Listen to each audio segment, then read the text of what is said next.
Pilipinas, 7 minuto makalipas ang alas 4 ng umaga.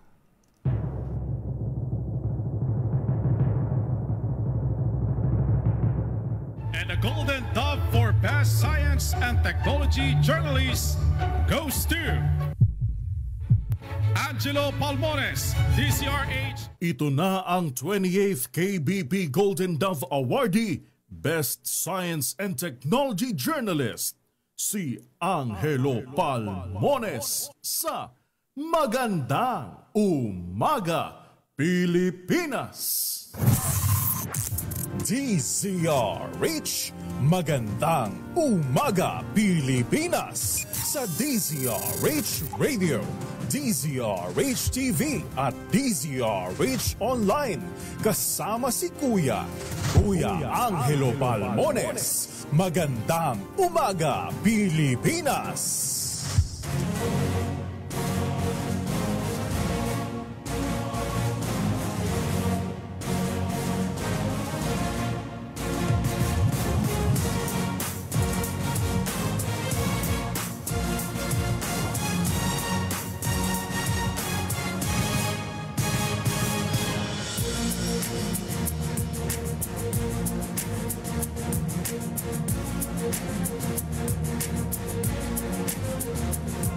Magandang Umaga, Pilipinas. Headline.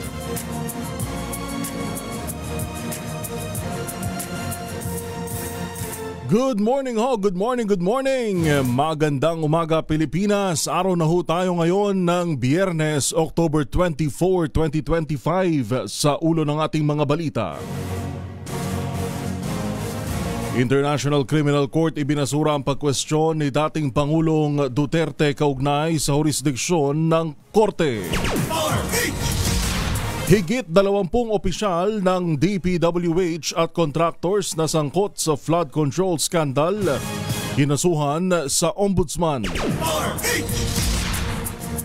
Independent Commission for Infrastructure o ICI bumubuo pa ng guidelines sa gagawing pag-live stream ng hearings. Hirit na house arrest ni KOJC leader Apollo Kibuloy ibinasura ng Pasig Court. Bilang ng dinadapuan ng trangkaso tumaas sa mga pribadong ospital. At bagyong Salome tuluyan ng humina at isa na lamang low pressure area.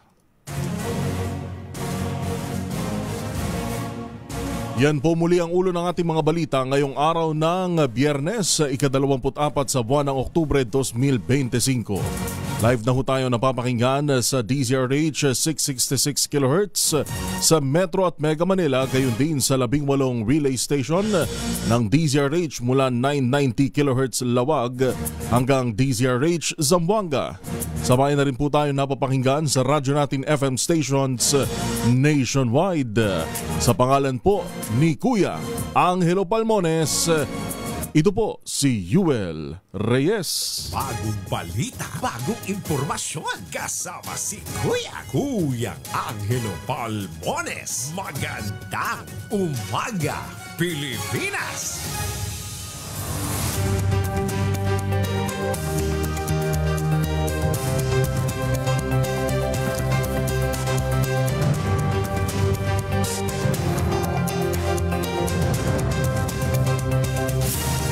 Magandang Umaga, Pilipinas. Balita.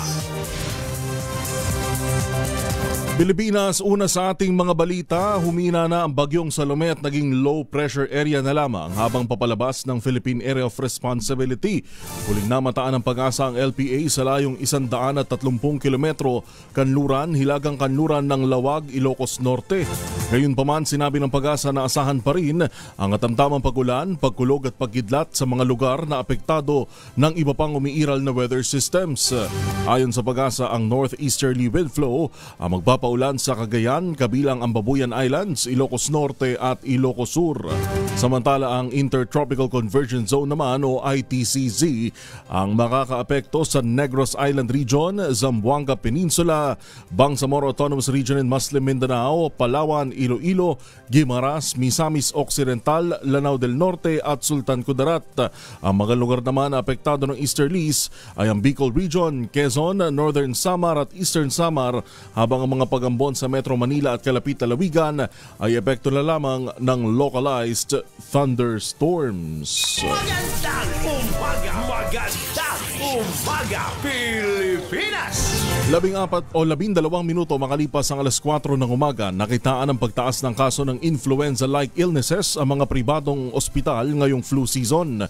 Ayon kay Dr. Jose Rene de Grano, ang Pangulo ng Private Hospitals Association of the Philippines o FAPI, tumaas ng tinatayang 10 hanggang 15% ang bilang ng mga kaso ng trangkaso kumpara noong nakaraang buwan. Karamihan anya ng pasyente ng flu-like illnesses ay mga bata at matatanda. Gayunman, nilinaw ng Department of Health o DOH na walang flu outbreak sa bansa at normal lang ang pagtaas ng kaso ng mga nagkakasakit. Base sa datos ng DOH mula Setyembre 28 hanggang Oktubre 11, naitala ang 6,457 kaso ng influenza-like illnesses sa buong bansa. Mas mababa kumpara sa 8,628 kaso sa kaparehong panahon noong nakaraang taon. Magandang umaga! Magandang umaga, Pilipinas! Mas pinaigting pa ng Department of Education at mga local government units ang disaster response nito matapos ang sunod-sunod na kalamidad na tumama sa bansa. Ayon kay DepEd Secretary Sani Angara, mahalagang hakbang ang pakikipag-ugnayan sa mga pamahalaan upang masiguro ang kaligtasan at patuloy na pagkatuto ng mga mag-aaral. Ibinida ng kalihim na nagpapatuloy ang awareness campaigns at simulation drills ng kagawaran para mabigyan ng mas malawak na kamalayan ng mga guro at estudyante hinggil sa mga dapat gawin tuwing may emergency. Bukod pa ito sa binuo ng DepEd na M7X Ready Framework Mitigation and Preparedness para sa mga paaralan at ang Guidebook on Safer Learning Facilities. Git ni Angara, patuloy na hihingi ng suporta ang DepEd mula sa LGUs at partner agencies para matiyak ang seguridad at kahandaan ng mga paaralan sa anumang kalamidad. Magandang umaga! Magandang umaga, Pilipinas! 14 na minuto makalipas ang alas 4 ng umaga, balik na sa normal ang serbisyo ng Globe Network sa Davao Oriental matapos maapektuhan ang magnitude 7.6 na lindol. Ayon kay Chief Sustainability and Corporate Communications Officer ng Globe na si Yoli Crisanto, bagaman naayos na ang serbisyo ng network para sa lahat ng mga naapektuhang lugar ng lindol, patuloy pa rin ang paghahatid nila ng tulong sa mga apektadong komunidad. Sa pamamagitan nito ng Ayala Foundation, Globe Volunteers, mga miyembro ng We Are Ayala Business Club at mga donasyon ng Globe prepaid customers na ipinaaabot sa pamamagitan ng GoGive na nasa Globe One app. Sa ilalim nito, maaaring makapagpadala ng donasyon o tulong pinansyal ang mga Globe users hanggang Oktubre 26. Lahat ng donasyon papasok sa ilalim ng Globe One app ay mapupunta sa Philippine Eagle Foundation na siya magpapadala ng pagkain at medical supplies sa mga pamilyang naapektuhan ng sakuna. Magandang umaga! Magandang umaga, Pilipinas! Handa ang Philippine National Police o PNP na aksyonan ng anumang kautusan mula sa korte kaugnay sa kaso ng mga nawawalang sabongeros. Ito ang inihayag ng PNP kasunod ng anunsyo ng Department of Justice o DOJ na submitted for resolution na ang murder complaint na inihain laban sa ilang individual na umano'y sangkot sa pagkawala ng 34 na mga sabongero. Inaasahang sa lalong madaling panahon ay maglalabas ng desisyon ang panel of prosecutors para malaman kung ibabasura o ihahain sa kaukulang korte ang mga isinampang reklamo. Kaugnay nito, iginiit ni Acting Philippine National Police Chief Lieutenant General Jose Melencio Nartates Jr. na nakahanda ang buong hanay na gawin ang mandato nito oras na makumpleto na ang judicial process. Magandang umaga! Magandang umaga, Pilipinas! Sa iba pang mga balita, hawak na ng pulisya ang isa sa 4 na sospek sa pagpatay sa presidente ng Association of Barangay Captains o ABC sa Bulacan. Nahuli sa kanyang bahay ang sospek na si alias Lupin, na sinasabing driver ng grupong nasa likod ng pananambang sa biktimang si Ramil Capistrano noong Oktubre ng nakaraang taon. Ngunit ayon kay Bulacan Provincial Police Director Colonel Angel Garciliano, weakest link lamang ang naarestong sospek at tinutugis pa rin ang kanilang leader na si dismissed police staff Sergeant Ulysses Pascual. Kasama si Pascual sa 3 pang sospek ng warrant of arrest para sa 2 bilang na murder na inisyu ng Malolos Bulacan Regional Trial Court nitong Pebrero.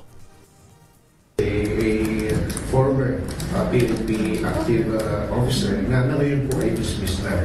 So yung po leader nila to ay dismissed sa PNP service, but during the commission of the incident, siya po ay active. So with the result of the investigation, lumabas po yung orat, nakahuli po yung kanila na pinuno sila. Ang tinig ni Bulacan PPO o Police Provincial Director Colonel Angel Garciliano. Magandang umaga, Pilipinas! Kumpiyansa naman ang National Bureau of Investigation o NBI na mareresolba ang kasong pamamaslang sa isang radio broadcaster sa Albay. Ayon kay NBI Director Jaime Santiago, may sinusundan ng lead ang mga otoridad at patuloy rin ang backtracking ng mga ito sa CCTV sa lugar na pinangyarihan ng krimen. Parang yung grupo na nandun ay parang may lead, pero nagbabacktracking sila ngayon ng lahat ng CCTV, mga nadaanan ng ambusher. Naniniwala kami na malulutas namin ito, sir. Matatanda ang Oktubre 20 ng pagbabarili ng radio commentator na si Noel Belen Samar na nasawi rin kinabukasan. Kasunod nito, bumuo ng Special Investigation Task Group ang Philippine National Police para tutukan ang naturang krimen. Magandang umaga, Pilipinas! 19 na minuto na ho makalipas ang alas 4 ng umaga. Gising na ho, bango na! Magandang umaga, Pilipinas! Aabot naman sa 2,000 individual ang naapektuhan ng sunog na sumiklab sa Barangay Katmon sa Malabon City. Sa tala ng Public Information City, nasa 1,500 kabahayan ang natupok ng nangyaring sunog. Bilang tugon, agad na mahagi ng food packs at hygiene kits ang City Social Welfare and Development o CSWDD. Pinangunahan din ni Mayor Jeannie Sandoval ang distribusyon ng financial assistance para sa pag-recover ng mga apektadong pamilya. Pansamantalang nananatili ngayon sa iba't ibang evacuation sites sa mga naapektuhang residente habang nagpapatuloy naman ang pag-abot ng tulong ng LGU. Magandang umaga, Pilipinas! Dako muna tayo sa probinsya. 2 tulak ng ilegal na droga sa Lingayen, Pangasinan arestado sa magkakasunod na buy-bust operation. Higit 100,000 pisong halaga ng shabu na kumpiska. Detalye ng balita RH38 Freddy Fajardo. Freddy. Magandang umaga, Pilipinas Report!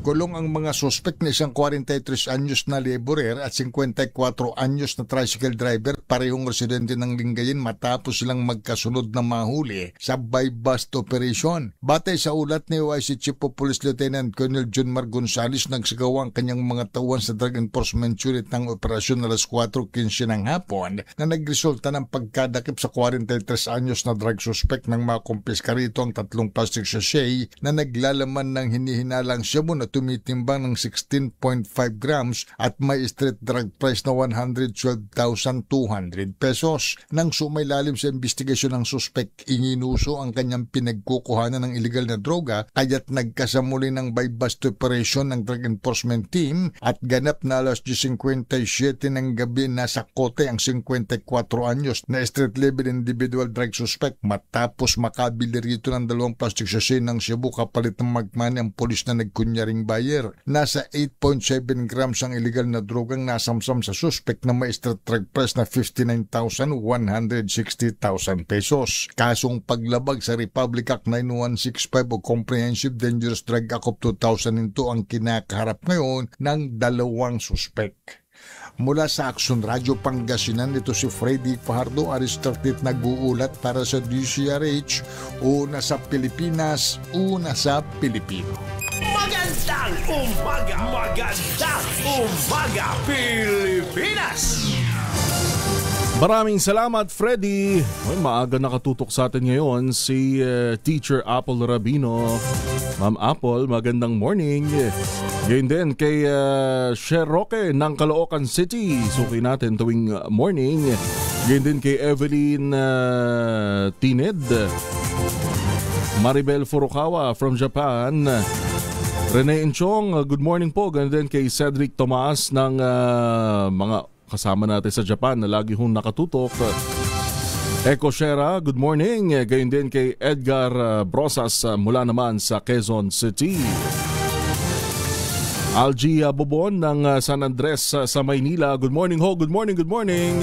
Sa mga nais pang magpadala ng atin hong mensahe, maaari ho kayong mag-comment sa atin hong DZRH News sa Facebook at sa DZRH News Television naman para ho sa ating YouTube channel at padala ng inyong pong mga mensahe via text line 0919-282-6485. Muli ho, makibahagi sa ating mga talakayan sa atin hong text line 0919-282-6485. Magandang umaga! Magandang umaga, Pilipinas! Babalikan ho natin ang ilan pa mga balita. Tayo po'y maghahanap buhay lamang sa atin hong mga pagbabalik. Pasadahan pa natin ang iba pa mga balita sa probinsya. Atin hong oras, alas 4:24 na ho ng umaga. Magandang umaga, Pilipinas! Mga misis, sa may araw ba si Mr. pag-uwi galing ng trabaho abay dalian sa germs sa katawan nila? Para labanan ang amoy araw at may pawis, gumamit ng Shield Pad Soap regularly. Unbeatable ang Shield sa paglaban sa germs versus another brand may shea butter. Pampalambot ang kutis sa presyong abot kaya 12.50 SRP. Kaya naman recommended ito ng Philippine Nurses Association. Kaya mga misis ay challenge yung subukan ng Shield Pad Soap. Galit sa sakit may malasakit, sulit na sulit. Maraming salamat sa City Government ng Malabon sa pagkilala sa DZRH bilang Malabon Ahon Best Public Service Radio Station. Patunay na DZRH lang ang inyong pinagkakatiwalaan dahil ang DZRH, una sa Pilipinas, una sa Pilipino, saan man sa mundo.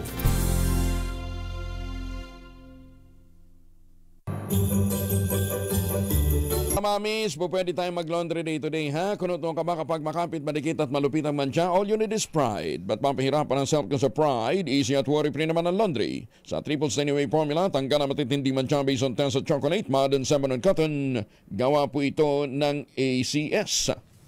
Bagong balita, bagong impormasyon, kasama si Kuya Angelo Palmones. Magandang umaga, Pilipinas! Sa pangalan pa rin po ni Kuya Angelo Palmones, gising na, bangon na. Makakasama niyo po hanggang alas 6 ng umaga. Ito po si Yuel Reyes. Magandang umaga, magandang umaga, Pilipinas! Oras natin alas 4:27 na ho ng umaga. Nasabat ng mga otoridad ang nasa 43 milyong pisong halaga ng iligal na droga sa Taytay, Rizal. Nakumpiska ang high-grade kush na mga tuyong dahon na marijuana at marijuana vape juices sa buy-bust operation na ikinasa ng Station Drug Enforcement Team ng Taytay Municipal Police katuwang ang PIDEA. Sa ulat ng pulisya, naaresto ang drug suspect makaraang magbenta ng isang plastic sachet ng kush na nagkakahalaga ng ng 5,000 piso sa isang pulis na nagpanggap na buyer. Bagaman hawak na ng mga otoridad, hindi naman tinukoy ng pulisya ang pagkakakilanlan ng naturang sospek. Magandang umaga, Pilipinas! Isa naman huntulak ng droga at isang most wanted person sa kasong rape nadakip sa Bagak, Bataan. RH37 Danny Kumilang sa detalye. Danny. Magandang umaga, Pilipinas! Report! Matagumpay na naaresto ng Bagak PNP sa pamumuno ni Bagak Chief of Police Major Roger Pisillo ang isang tulak ng droga at isang most wanted person sa kasong rape na naaresto ang mga ito sa magkahiwalay na ikinasang police operation sa bayan ng Bagak, Bataan. Unang naaresto ang isang tulak ng droga sa Barangay Sasaib, Bagak, Bataan. Nakumpiska sa suspect, edad 27 anyos, ang 0.10 gramo ng shabu at cellphone na gamit ito sa transaksyon sa pagbebenta ng illegal na droga. Sumunod na nadakip ang isang most wanted person na may kasong statutory rape na nadakip naman ito sa Barangay Ibis, Bagak, alas 9:50 ng gabi. Ang suspect na naaresto ay isang senior citizen, edad 73 anyos. Inaresto ito sa bisa ng warrant of arrest na inisyu ng Branch 2 Balanga City dahil sa 3 kasong statutory rape na walang inirekomendang piyansa. Danny Kumilang, RH37, DCRH, una sa Pilipinas, una sa Pilipino. Magandang umaga, Pilipinas! Maraming salamat, Danny. Sa iba pa mga balita, babantayan din ng Philippine National Police ang mga posibleng banta online sa nalalapit na All Souls Day at All Saints Day sa November 1. Ayon kay Acting Philippine National Police Chief Lieutenant General Jose Melencio Nartates Jr., bantay sarado ng PNP hindi lamang ang transport hubs at mga sementeryo, kundi maging ang cyberspace kung saan maaaring kumalat ang scams at misinformation. Git ni Nartates, makikipag-ugnayan ng police cyber units sa regional monitoring hubs para matrack ang mga usapin sa social media o namang digital incident report na maaaring panlilinlang lamang o magdulot ng alarma sa publiko. Pagbibigay diin ng Acting PNP Chief, ang mga banta sa seguridad ay hindi lamang limitado sa physical spaces kundi saklaw na rin ang digital o cyberspace. Magandang umaga, Pilipinas! Inatasan naman ni Manila Mayor Isko Moreno ang Manila Police District na mas paigtingin ang presensya ng mga pulis sa Maynila para sa nalalapit namang holiday season. Sa isinagawang 4th quarter meeting ng Manila Peace and Order Council, mahigpit na pinaalala ng alkalde sa MPD ang direktiba ni PNP Chief General Jose Melencio Nartates Jr. na police visibility sa mga pampublikong lugar.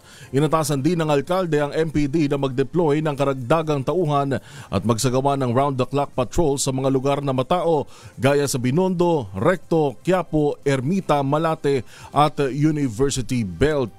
Magandang umaga, Pilipinas! Oras natin, alas 4:31, gising na ho, bango na!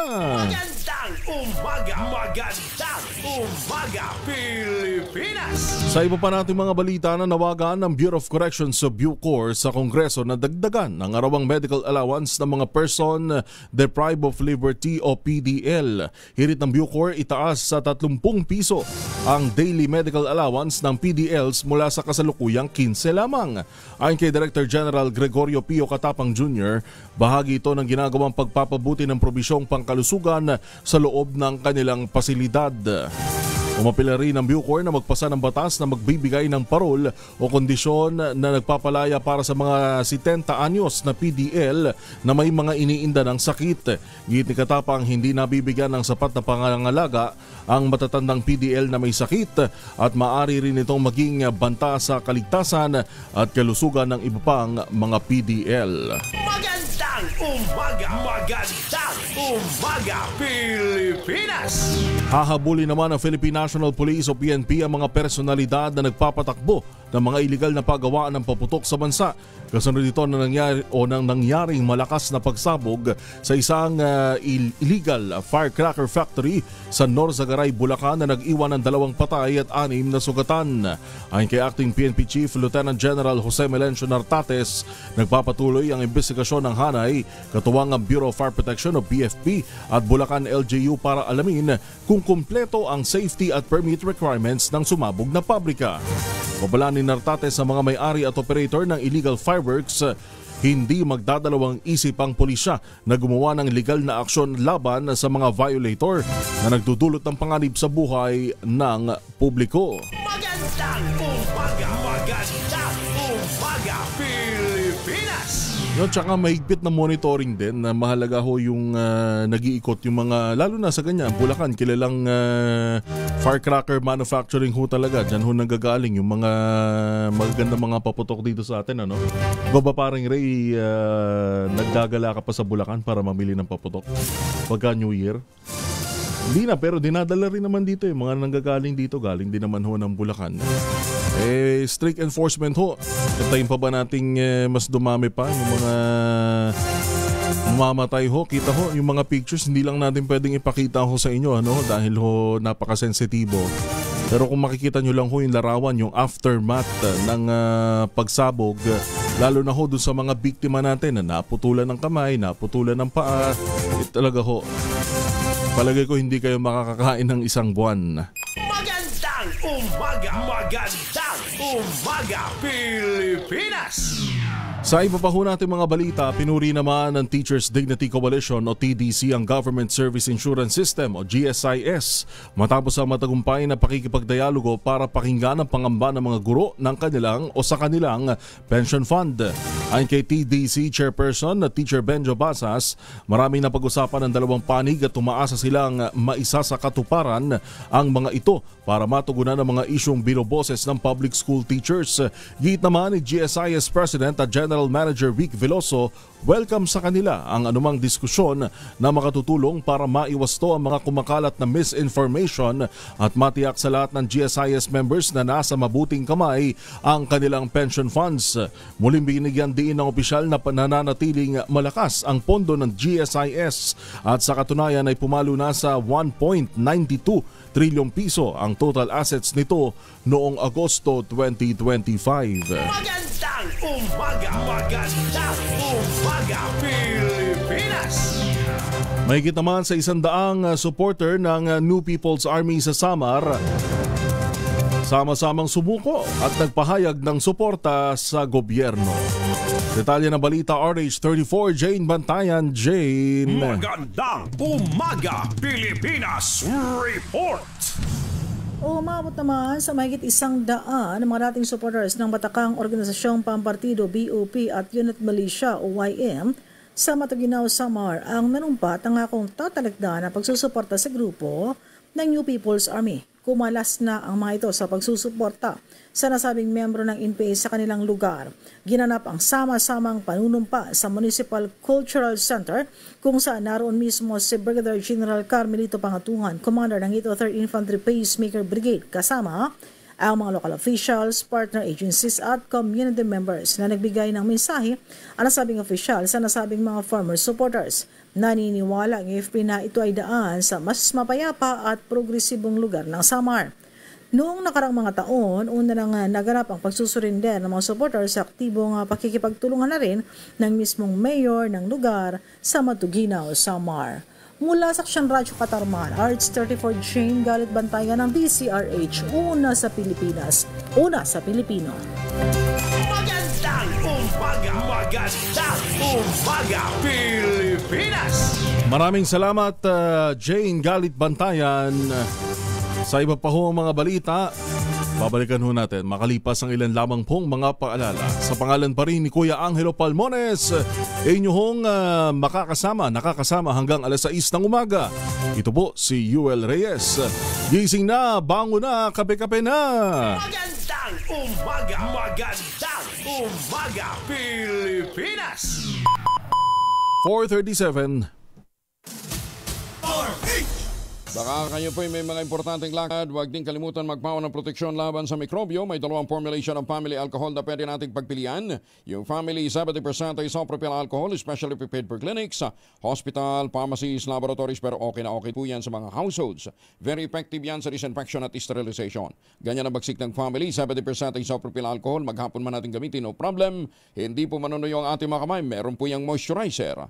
Yun namang mabangong family rubbing compound improved cologne, ayun po yung mabangong isopropyl alcohol na ginagamit po ng mga masahista, mga barbero, mga doktor, mga nurse, mga kapadrona for sponge, bathing, and other cleansing purposes. Family rubbing alcohol parang DZRH, buk na sa mahabang panahon, mabibili sa namang butik at convenience stores nationwide. Family rubbing alcohol, hindi lang pampamilya, pang sports pa.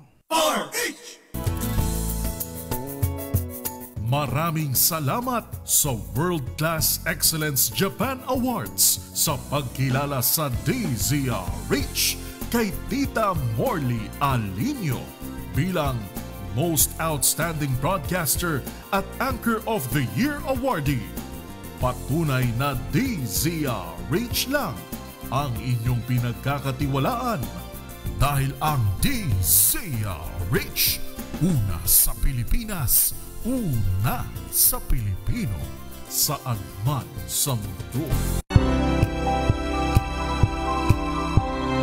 May produkto ng mga magnaniyog ng mga magsasaka dyan po sa lalawigan ng Quezon. Sa tulong nga po ni Dr. Helen Tan, yung po mga planting material ng kakao galing Davao, hinakot po ito at itinanim sa ilalim po ng mga nyugan dyan po sa lalawigan ng Quezon. Kaya ngayon nagpo-produce na sila ng high-end, mataas na uri po ng cacao beans pinoprocess para maging tangerine chocolate. Ang tangerine chocolate po ay brand ng mga magnaniyog ng mga magsasaka dyan sa lalawigan ng Quezon. Available yan sa 0919-095-5935. May mahigit 10 variants ang tangerine chocolate. I-check po niyo sa tangerinechocolate.ph.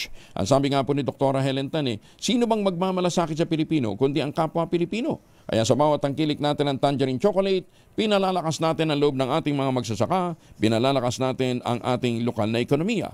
Tangerine chocolate 100% gawang lokal, but taste and looks global dahil tinulungan po ito ng DOST at ng DTI. Sabi po ni Dr. Helen Tan, ang tangerine chocolate ay 100% gawang atin, kaya dapat nating ipagmalaki at tangkilikin. Tangerine chocolate 100% gawang Pinoy. Bagong balita, bagong impormasyon, kasama si Kuyang Angelo Palmones. Magandang umaga, Pilipinas!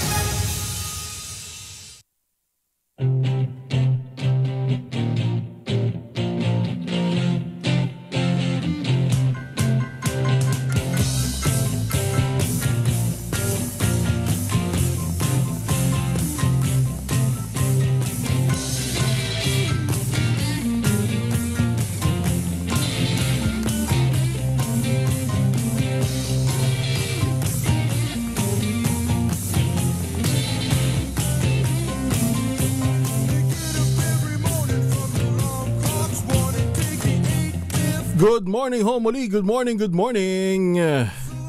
Sa pangalan ho ni Kuya Angelo Palmones, magkarinigan tayo hanggang alas 6 ng umaga. Dito pa rin sa Magandang Umaga Pilipinas. Nakakasama nyo po, ito po si Yuel Reyes. Kamusta ho kayo? Kamusta? Isa rin ho ba kayo sa mga nagulat kahapon? Sa mga napataas ang kilay? Sa mga, yes, iisa-isahin na. Nang pumutok ko ang balita ng Huwebes ho ng umaga tungkol ho doon sa susulat si Ombudsman Jesus Crispin Remulla kay Tito Sen, Senate President Vicente Soto, na i-dismiss si Senator Joel Villanueva. Nagugat ho ito sa kaso, kung di ako nagkakamali, noong 2016. Kaya lang ho, ang daming development kahapon.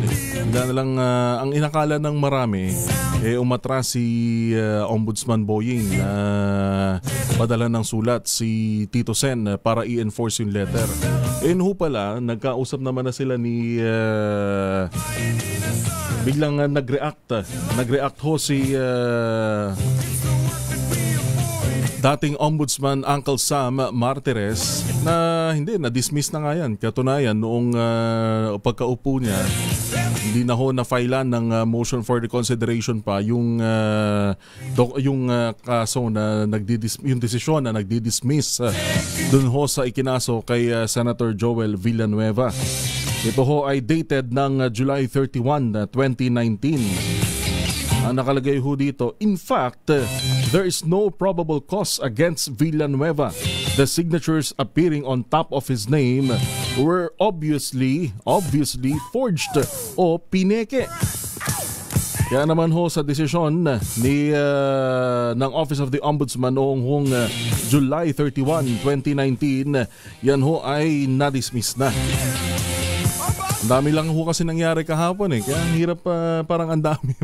Pag hindi ho updated talaga sa mga balita, no, parang ma-out of track ka kasi isang buong araw nandun ho yung development Kaya ang reaction dyan sa press con kagabi ni Ombudsman Remulla, tinawag niyang secret. Done in secret. Hindi tinanong pa kayo mga reporter. Kayo ba? Alam nyo ba? May video ho tayo dyan hindi lang natin na prepare. Maging yung mga reporter, tinanong ni Ombudsman Boying kayo ba? Alam nyo ho ba? Pero just the same ho, lalo ho sa mga ganitong kaso. Good morning kay Gerald de Guzman ng Balagtas, Bulacan. Nananawagan sa mga kolorom na tricycle, dumadami daw masyado. And then kay Lani Rehuso ng Kidapawan City, good morning, good morning. At syempre, nakatutok sa atin maagang maaga ang mga taga Philippine National Bank dyan ho sa 13 Martires sa Cavite. Magandang morning. Hindi natin nakuha yung pangalan ng bank manager. Pero taga PNB sa 13 Martires, magandang umaga ho sa inyo. Ngayon din kay 13 Martires Mayor Gemma Lubigan na sa susunod na linggo founding o kapistahan na ng 13 Martires. Kaya nananawagan ho dyan na doble pasensya lalo ho sa traffic. Balikan nga ho na natin yung sinasabi ho natin kanina na pagka mga ganito mga malalaking kaso, dapat ho talaga siguro magtalaga ng may spokesperson ba ang Office of the Ombudsman? Nang sa gayon, alam din ho ng tao, yan ang mahalaga nang wala yung Supreme Court ho noon. No? Bagaman may mga inilalabas na mga press releases, meron ho mga inilalabas na mga dokumento kapag may mga inire-release na may kaugnayan sa mga mahalagang kaso, mahalaga ho na alam, naiintindihan ng publiko kung ano ba ibig sabihin nito, ano ho ba yung latest sa ganito, sa ganyan. Nang sa ganun hindi naman natin masisisi rin ang taong bayan kung bakit maraming tanong dahil yung mga tanong naman na yon ay hindi nasasagot. Kaya maganda yung ginawa pag-upo ni Supreme Court spokesperson Attorney Camille Ting, tama no?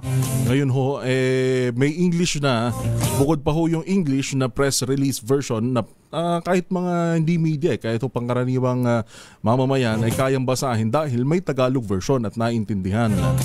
Siguro ho yan ang magandang gawin ngayon, Ombudsman Boying Remulla. Hindi lang basta naglalabas ng mga update sa mga kaso, kundi merong kumpletong detalye na nababasa, naiintindihan ng ating mamamayan.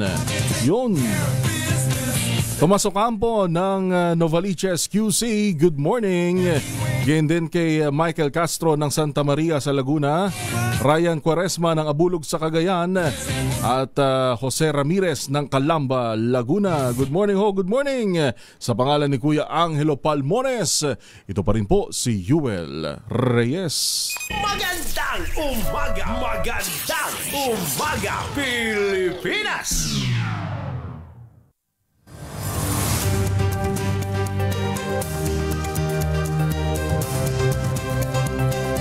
Balik-balita ho tayo, tinabla ng Pasig City Regional Trial Court ang bagong hiling ni Pastor Apollo Kibuloy na isailalim sa hospital arrest dahil sa umano'y nararanasan itong hirap sa paghinga, ubo, lagnat at pananakit ng kalamnan. Sa desisyon ng Pasig RTC Branch 159 na may petsang October 8, hindi nakitaan ng mabigat na dahilan para isailalim si Kibuloy sa hospital arrest sa Philippine Heart Center o sa Medical City at dahil nabigyan na rin siya ng clearance ng ospital noong Setyembre. Una nang tinanggihan ng Pasig RTC ang naunang plea ni Kibuloy para sa hospital arrest noong 2024. Nakapiit ngayon si Kibuloy sa Pasig City Jail at nahaharap sa kasong qualified human trafficking at paglabag sa Special Protection of Children against abuse, exploitation and discrimination. Samantala, binigyan pagkilala ni Pangulong Bongbong Marcos Jr. mga night na o natatanging Coast Guard unit at personnel sa ika-124 na anibersaryo ng Philippine Coast Guard. Kabilang sa mga pinarangalan ng BRP Teresa Magbanwa, BRP Francisco Dagohoy, BRP Cabra at iba pang mga barkong nagbabantay at nakaharap sa mga agresibong aksyon ng China sa West Philippine Sea. Sa talumpati ng Pangulo, kinilala nito ang mahalagang papel ng PCG sa pagtiyak sa kaligtasan at kabuhayan ng mga Pilipinong mangingisda.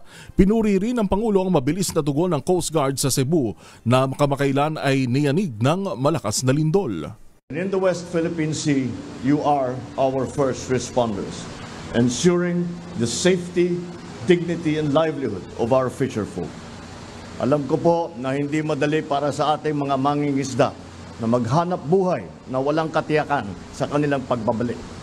And yet, when they see you carrying the flag at sea, they feel hope that the Filipino spirit will never yield and that they are always in the hearts and minds of all Filipinos and our uniformed services. Yan ho ang tinig ni Pangulong Bongbong Marcos sa ika-124 na anibersaryo ng PCG. Magandang umaga! Magandang umaga, Pilipinas! Sandali lamang, may nagmamadali tayong Flash Report! Flash Report! Meron daw hong food truck ang bumangga sa trailer truck sa Rojas Boulevard. Detalye ng balita mula kay RH6 Sherwin Alfaro. Sherwin. Well, nakahambalang pa rin dito sa bahagi ng Rojas Boulevard northbound at mukhang panganan tong trailer truck saka itong ito nasa unahan niya na 16-wheeler truck ng Padre Burgos dito sa bahagi ng Luneta nang tumumbok sa likurang bahagi nitong 16-wheeler truck itong naturang food truck na sa ngayon ay sinisimula ng alisin ng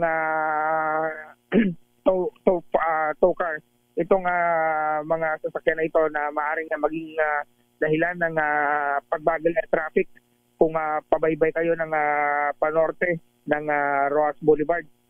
Ang naturang aksidente ay mukhang kanina pang madaling araw at may mga ilan lang tayo nakita na sa gilid at mukhang yung pahinante nitong truck ay mukhang nasugatan dito sa naturang aksidente pero wala na ditong tao nung nadat na natin itong naturang truck at sa kasalukuyan ay tinutuon na lamang itong naturang mga sasakyan na nandito nga sa bahagi ng Rojas Boulevard.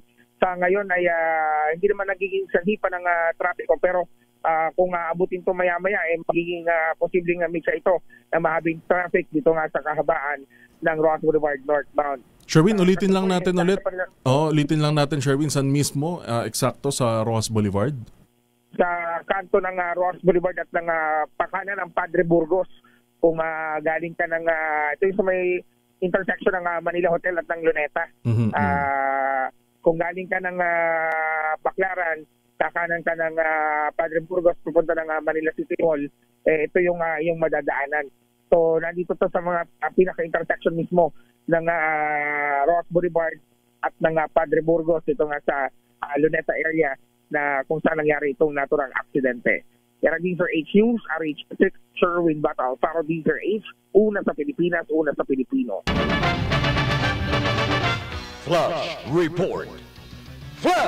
Report! Bagong balita, bagong impormasyon, kasama si Kuyang Angelo Palmones. Magandang umaga, Pilipinas!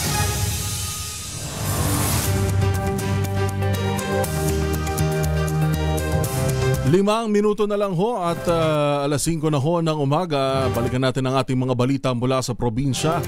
Tacloban City Mayor Alfredo Bejo Romualdez na mayapa sa edad na 91 at nakahimlay ngayon sa Santo Niño Shrine sa Tacloban City. Alamin natin ang latest mula kay RH32 Jimmy Angay. Jimmy. Magandang umaga, Pilipinas! Report! Pumanaw na sa edad na 91 years old si dati Tacloban City Mayor Alfredo Biho Romualdez na ama ni Tacloban City Mayor Alfred Romualdez. Oktubre 17 sa taong kasalukuyang pumanaw si Biho sa Maynila. Mula sa Maynila dumating na ang labi na katawan ni former Mayor Romualdez sa Tacloban at kasalukuyang nakahimlay ito sa Santo Niño Shrine. Si former Biho Romualdez ay ilang taon din na naging mayor sa Tacloban simula 1998 hanggang 2007. Naging komodor sa panahon ng dating Presidente Ferdinand Edralin Marcos na kaniyang bayaw. Sa ngayon nagluluksa ang pamilya nito at ang mga Taclobanon sa naging serbisyo niya dahil sa naging serbisyo niya sa lungsod nung siya pa ay alkalde. Si Biho Romualdez na kababatang kapatid ni dati First Lady Imelda Romualdez Marcos at kapatid ng manabayapang dating Leyte Governor Benjamin Cocoy Romualdez. Sa darating linggo, Oktubre 26, ililibing siya sa bayan ng Tolosa, Leyte kung saan nakalibing din ang kaniyang mga kamag-anak. Wala dito sa DYVL Action Radio Tacloban, ito si RH32 Jimmy Angay para sa DZRH. Una sa Pilipinas, una sa Pilipino. Magandang umaga, Pilipinas! Maraming salamat Jimmy at pakikiramay ho sa pamilya ni Tacloban City Mayor Alfredo Romualdez. Sa iba pa nating mga balita, magdadagdag ang pamahalaan ng mga bagong barko, aircraft, equipment at iba pang logistics upang mas mapalakas ang kapasidad ng Philippine Coast Guard. Sa pagdiriwang ng ika-124 na founding anniversary ng PCG, tiniyak ng Pangulo na nasa likod ng PCG ang pamahalaan. Ito'y dahil napatunayan na anya ang kanilang dedikasyon at tapang sa pagprotekta sa mga Pilipino, lalo sa tuwing may kalamidad. Inanunsyo rin ng Pangulo ang planong konstruksyon sa pasilidad para masiguro na ang kanilang kapanganan maging sa dagat o lupa ay nananatiling prioridad. Kabilang sa mga pasilidad ay ang PCG General Hospital, Maritime Law Enforcement Training Center sa Misibis at ang First Responder and Nursing Service Facility. Pinuri rin ng Pangulo ang PCG dahil sa dedikasyon nito sa pagtulong sa mga tao na mahalaga para muling maibalik ang tiwala ng publiko sa government institutions. Magandang umaga, Pilipinas! 3 minuto bago mag-alas 5 ng umaga, mahigit 13.2 milyong pisong halaga ng smuggled carrots mula China ang nasabat ng Bureau of Customs sa loob ng 40 food containers sa Port of Manila. Ayon kay District Collector Alexander Alviar, naglabas ng alert order ang BOC sa nasabing shipment noong October 8 dahil sa ulat ng tangkang smuggling. Nang isagawa ang physical examination sa mga container noong October 17, ay nadiskubre mahigit 53,000 kilo ng fresh carrots na idineklarang bathroom fixtures, napkins at storage boxes. Noong October 21, ininspeksyon ng mga opisyal ng BOC sa pamumuno ni Assistant Commissioner Philip Marunilla, Deputy Commissioner for Enforcement Group Brigadier General Nolasco Batan at District Collector Alvar ang nasabing shipment. Ayon kay Marunilla, inihahanda na ng ahensya mga kaukulang kaso laban sa mga responsable sa iligal na kargamento.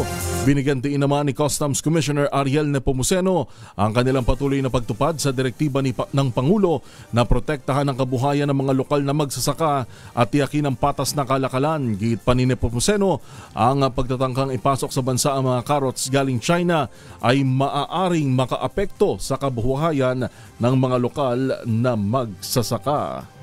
Bagong balita, bagong impormasyon, kasama si Kuyang Angelo Palmones. Magandang umaga, Pilipinas!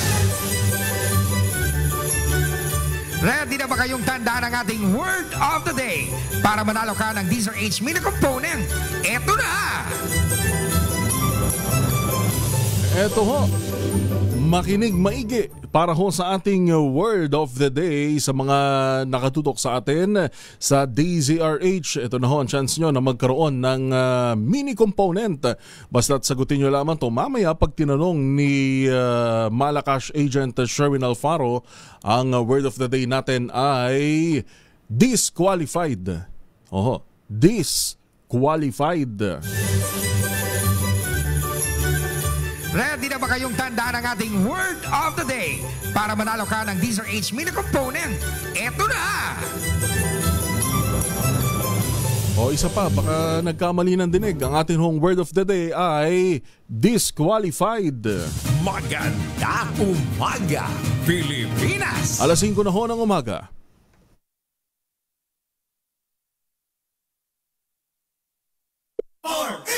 Champion Detergent para less time sa labada, more time sa pamilya. Champion Detergent para less time sa labada, more time sa pamilya. Kauna-unahan sa Pilipinas. Manila Broadcasting Company. DZRH, a proud member of MBC Media Group.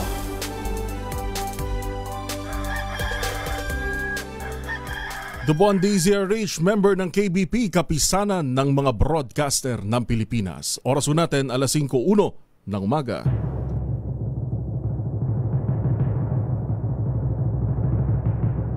And the Golden Dove for Best Science and Technology Journalist goes to Angelo Palmones, DZRH. Ito na ang 28th KBP Golden Dove Awardee, Best Science and Technology Journalist, si Angelo Palmones sa Magandang Umaga, Pilipinas. DZRH, Magandang Umaga, Pilipinas sa DZRH Radio, DZRH TV at DZRH Online. Kasama si Kuya Angelo Palmones. Magandang Umaga, Pilipinas!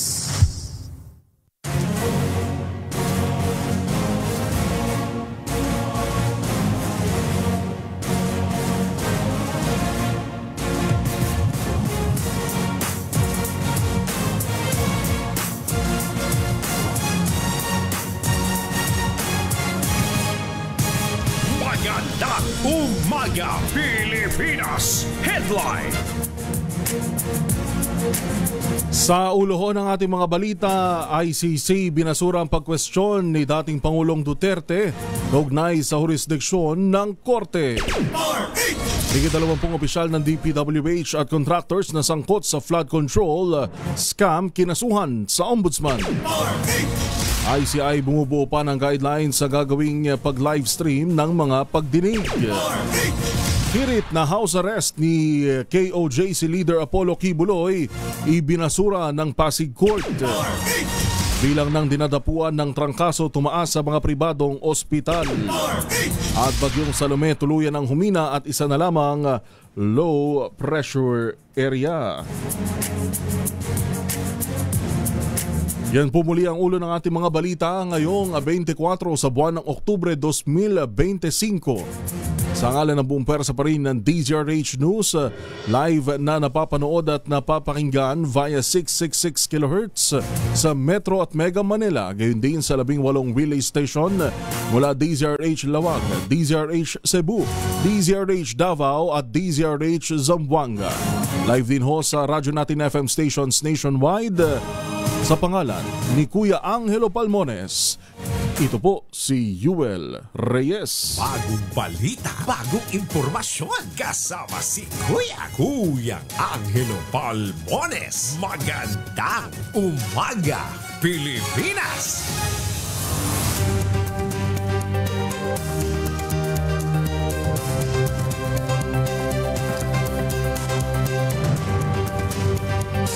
Apat na minuto ho makalipas ang 5:00 ng umaga. National Grid Corporation of the Philippines o NGCP dapat kastiguhin dahil sa mga delayed na proyekto.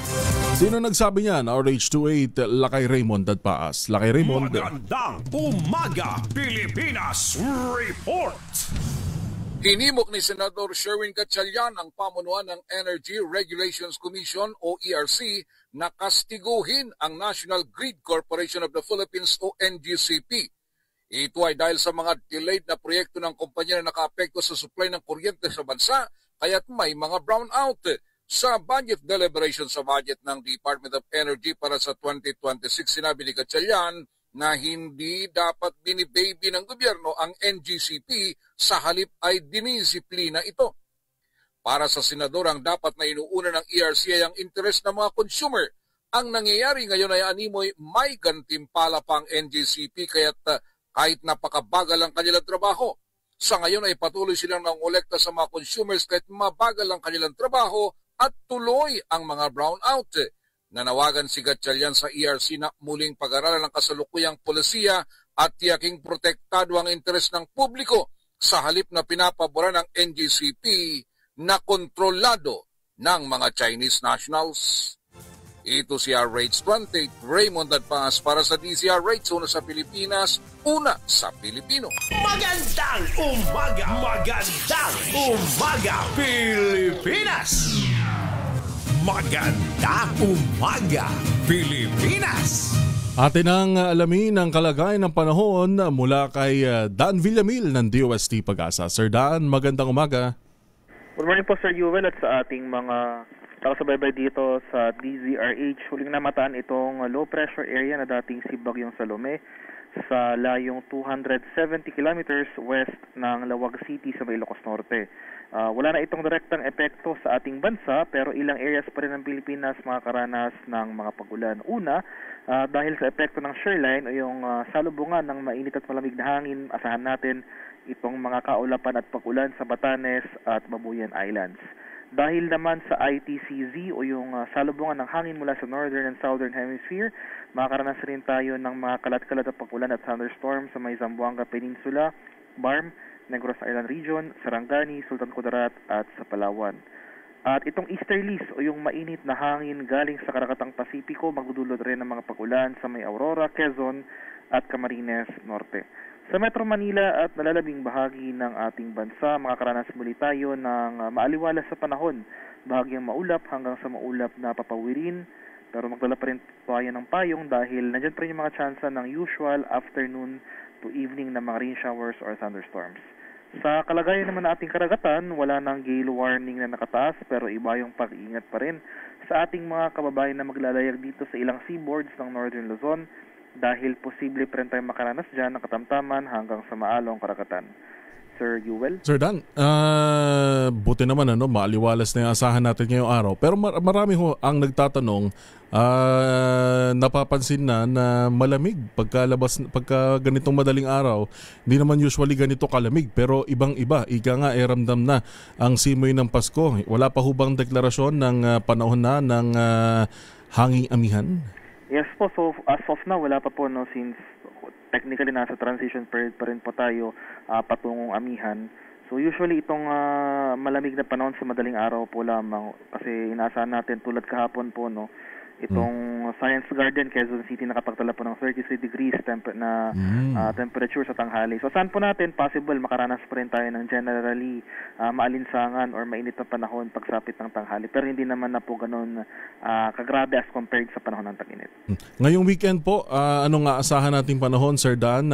Dahil wala na tayong LPA, kasi maraming magagalaan ngayon, hahabol ayaw sumabay sa panahon ng undas. Well, for over the weekend po, for Metro Manila and most of the country, generally fair weather ang ating inaasahan apart from the usual na mga pag-ulan na dulot ng thunderstorms. Mas madalas yung mga thunderstorms na ito sa silangang bahagi ng ating bansa dahil sa epekto ng easterlies. At ito namang ITCZ patuloy rin magdudulot ng mga pag-ulan dito sa area ng Mindanao at Palawan. Alright. Maraming salamat, Sir Dan. Good morning. Thank you po and good morning, Sir Yuvel. Dan Villamil ng DOST Pag-asa. Magandang umaga, Pilipinas! Magandang umaga. Magandang umaga, Pilipinas. Balik-balita ho tayo, 9 na minuto makalipas ho ang alas 5 ng umaga. Abot kamay na ang pangako ni Pangulong Bongbong Marcos Jr. at ang pangarap ng maraming pamilyang Pilipino na magkaroon ng ligtas, maayos at sariling tahanan. Isinakatuparan nito sa pamumuno ng Department of Human Settlements and Urban Development o DHSUD kasama ang iba pang ahensya ng pamahalaan at ng pribadong sektor sa pagbubukas ng National Housing Expo 2025 na ginanap sa World Trade Center sa Pasay City. Pinapurihan ni PBBM ang pagsasama-sama ng iba't ibang sektor kabilang ang top 50 private developers para ipakita na ang pangarap na pabahay ay kayang isakatuparan. Target ng Pangulo, 1 milyong pamilyang Pilipino walang tirahan ang makalipat sa sarili nilang tahanan bago matapos ang kanyang termino. Wika ng Pangulo sa Housing Expo na ito, makikita ang bunga ng pagtutulungan ng gobyerno, pribadong sektor at ng manggagawa sa housing agencies. Tampok sa Expo ang iba't ibang modelo ng pabahay na pwedeng makamit ng taong bayan mula sa National Housing Authority. Dagdag pa ang Enhanced Community Mortgage Program na inilunsad ng Social Housing Finance Corporation. Samantala, abot naman sa 4.47 milyong Pilipino ang itinuturing ang kanilang sarili bilang multidimensionally poor. Nanganak na naman May ganun na palang tinatawag na multidimensionally poor o may iba't ibang anyo ng kahirapan noong 2023. Batay sa 2025 Multidimensional Poverty Index o MPI, katumbas ito ng 3.9% ng kabuuang populasyon ng Pilipinas. Sa datos ng MPI, pinakamalaking bahagi nito ay nagmula sa pamantayan ng pamumuhay o standard of living na may 42.7%. Sinundan ito ng edukasyon na may 32.7% at kalusugan na may 24.6%. Ayon sa United Nations Development Program at Oxford Poverty and Human Development Initiative, ang isang tao o pamilya na may kabuhayan ay maituturing pa rin bilang multidimensionally poor kung wala siyang malinis na tubig, sanitation, maayos na tahanan o sapat na pampaaral para sa kanilang anak. Magandang umaga, Pilipinas. Samantala mamalengke muna tayo. Presyo naman ng karne sa Monumento Market sa Caloocan nananatiling mababa kumpara sa iba pang mga pamilihan. Alamin natin ang latest na presyo ng mga pangunahing bilihin sa mga mamimili pa lang ngayong umaga dyan sa Caloocan. RH23, Edwin Duque. Edwin. Good morning, Joel. Good news pa rin doon sa ating mga nais pamili ng mura na karne. Dahil itong mga presyo ng karne, maging itong manok dito sa Monumento Market sa Caloocan ay natiling mababa pa rin. Dahil itong kanilang manok ngayon ay 190 pesos. Walang pagbabago. Ang kanilang baboy ay 300. Yung pork chop at giniling na natiling 300 pesos pa rin. Halos 40 pesos yung lamang. Kasi palengke. Yung pata ulihan ay 320, ang unahan ay 330. Yung liempo, yung dating 400, 360 pesos lang dito sa Monumento. Pero itong presyo ng kambing ay natiling 500 pesos. Ang baka naman ay 450. Yung presyo naman ng mga isda ngayon natiling 320, ang presyo ng dagupan na bangos. Yung presyong yung galing naman ng Pampanga at Bulacan ay mabibili ng hanggang 180 hanggang 220 pesos. Yung galonggong 280, ang yellowfin 180 yung maliliit. Yung medyo magaganda yung sukat ay abot ito ng 220. Yung mahilig naman sa pusit, yung pusit sinatawing pusit lumot 180, yung pusit kalawang 180. Yung pangkalamares, 280 pesos mula sa dating 320, habang yung shrimps ay makakabili ka na ng 180, yung medyo kaliitan at yung magandang klase, yung malalaki, hanggang 480 pesos bawat kilo. Sa presyo naman ng tilapia, yung galing ng Batangas, mabibili ng 120 to 140, habang yung galing ng Bulacan at Pampanga naman ay 90 pesos. ang bawat kilo. Yung mahilig sa espada, pwedeng kinilaw, pwedeng prito. Ito yung 360 mula sa dating 400. Yung bisugon tunay, 200. Ang lapu-lapu, 180 hanggang 450. Yung sanay-sanay, 200 pesos. Sa presyo naman ng gulay, yung ampalaya, bumaba ulit hanggang 140. Kalabasa, 60 pesos bawat kilo. Kamatis, 120 hanggang 140 pesos. Labanos, 100. Ang talong, 100 to 120. Yung repolyo, 80 pesos. Ang carrots, 200 pesos bawat kilo. Yung mahilig sa labuyo, yung siling labuyo, 250. Ang siling panigang, 90 pesos. At yung bakopo, bell pepper, 220. Sa presyo ng bigas, nag-umpisa pa rin at 35 hanggang 80 pesos. Ang malagkit naman, 80 hanggang 100 pesos. So yan yung ating price monitoring report mula rito sa maambong lugar sa Monumento sa Caloocan. RS23, Edwin Duque nagulat sa DZRH, una sa Pilipinas, una sa Pilipino. Bagong balita, bagong impormasyon, kasama si Kuyang Angelo Palmones. Magandang umaga, Pilipinas! Alas 5:15. This time check is brought to you by ACS Manufacturing Corporation, ISO certified, maker of world-class quality Pride detergent. Na oras na para tayo po yung mag-ultabayo. Pero sabi nga po ng mga dalubhasa, 1 oras bago matulog, 2 kapsula, mas i-enjoy natin ang mga benepisyo ng ultabayo. Ang ultabayo po ay postbiotic with Lactococcus lactestrin plasma. Ito po ay dumaan sa mahabang clinical trial sa Japan, hindi po testimonial, hindi mga kwentong kutsero, kundi human clinical trial. Ang bawat kapsula ng ultabayo ay nagtataglay ng 50 billion cells ng Lactococcus lactestrin plasma. Kaya po napaka-potent po nito. Pagpasok sa ating katawan, ina-activate po yung PDC, yung plasmacytoid dendritic cell, at yan po naman ang tinatawag na madalubhasa na commander ng ating immune system. Itinataboy ang mga toxin sa ating katawan habang tayo po ay natutulog. Nakatutulong ang ultabayo para ma-achieve natin ang magandang tulog. Siyempre, pag magandang tulog, kompletong tulog, may panlaban tayo sa puyat, pagod, at stress. Ilan lamang yan sa mga benepisyo po ng ultabayo. Kung meron pa ho kayong mga katanungan, po pwede ho kayong mag-text sa 0931-033-2871. May mga medical experts ho tayo nag-standby dyan. Lalong-lalo na yung mga senior citizen na meron pong mga maintenance medicine at medyo may pag-agam, magtanong ho tayo sa mga medical experts dyan. Ang ultabayo po ay registrado sa Food and Drug Administration, halal certified. Ito po ay available sa Southstar Drug, Mercury Drug, HB1 Plus Pharmacy, John's Pharmacy, Mesco Drug at Curamed. Ayan At para nga pala doon sa mga bibili ng isang box ng ultabayo postbiotic, yung 30 capsules sa alinmang Mercury Drug Store sa buong bansa, makakakuha ka nga ng free 100 pesos Mercury Drug gift certificate.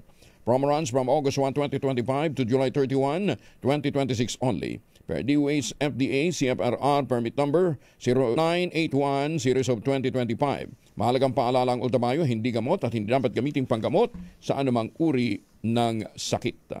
Makikanta. Ngayon po may mga importanteng lakad. Huwag din kalimutan magpaon ng proteksyon laban sa mikrobyo. May 2 formulation ng family alcohol na pwede nating pagpilian. Yung family 70% ay isopropyl alcohol, especially prepared for clinics, hospital, pharmacies, laboratories, pero okay na okay po yan sa mga households.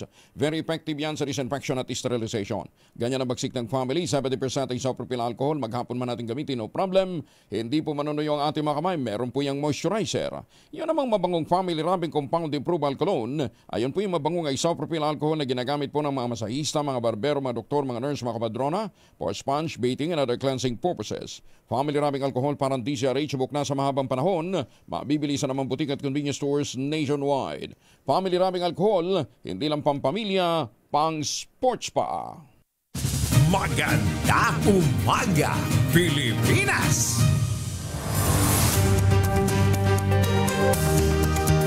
23 minuto na ho, makalipas ang alas 5 ng umaga. Sa pangalan pa rin ni Kuya Angelo Palmones, inyo pong nakakasama hanggang alas 6. Ito po si Yuel Reyes. Ngayon pa rin October 24, 2025.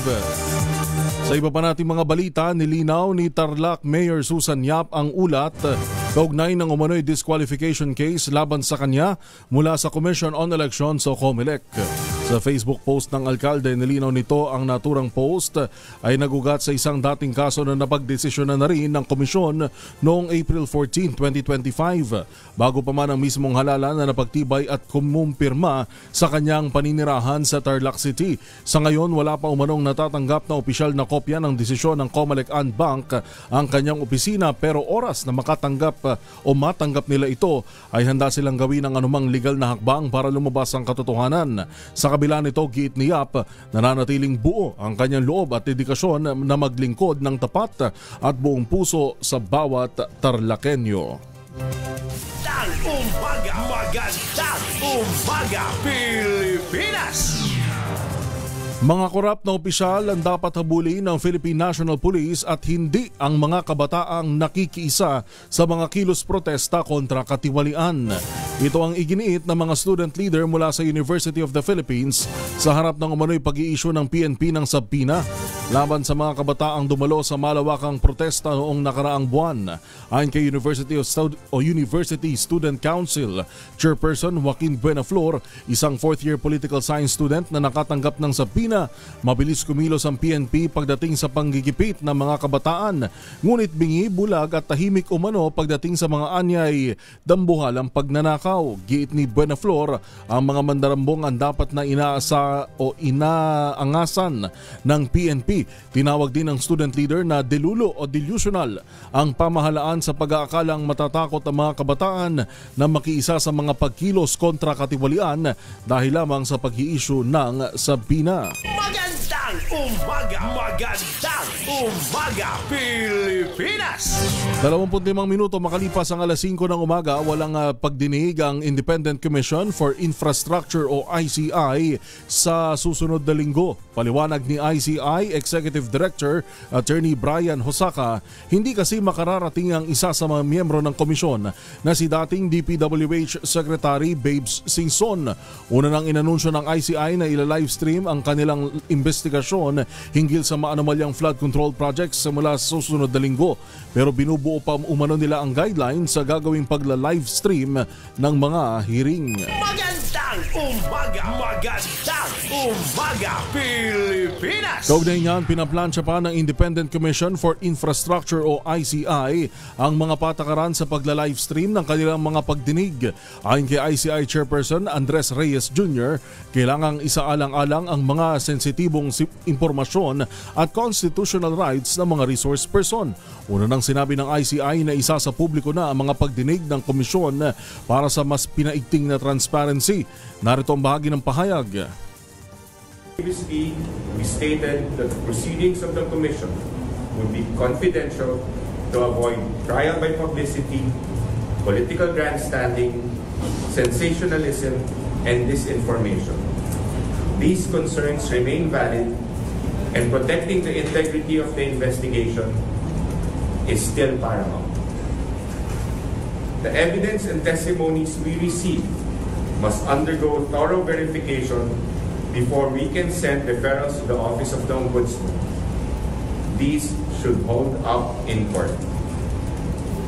Ang tinig ni ICI Executive Director at Spokesperson Attorney Brian Hosaka. Magandang umaga, Pilipinas! Samantala, pinasesecure naman ni Senator Sherwin Gatchalian ng mga dokumentong may kaugnayan sa kontrobersyal na flood control projects. Kasunod ito ng sunog na sumiklab sa tanggapan ng Bureau of Research and Standards ng Department of Public Works and Highways sa Diliman, Quezon City. Bagaman una nang sinabi ng DPWH na walang nasunog na dokumento, iginiit ng senador na dapat tiyaking ligtas ang mga ito. Paliwanag ni Gatchalian na mahalaga ang mga dokumento dahil ito magpapatunay sa mga testimonial evidence na nakalap ng Senado at Independent Commission for Infrastructure. Pagbibigay diin pa ng senador, sindikato ang mga nasa likod ng flood control mess, kaya hindi malabong gumawa ng paraan ng mga ito para wasakin ang mga ebidensya. Sabi naman na wala raw documents na nadamay, pero we have to be very cautious, no? Dahil mga sindikato to at yung mga dokumento lang ang ebidensya natin laban dito sa mga corrupt officials. Kahit na may testimony, kung wala namang mapapatunayan through documents, mahirapan tayo to prosecute. So I think ICI and also yung mga government agencies should secure the documents immediately kasi nakikita natin baka isabotahe tayo. Magandang umaga, Pilipinas!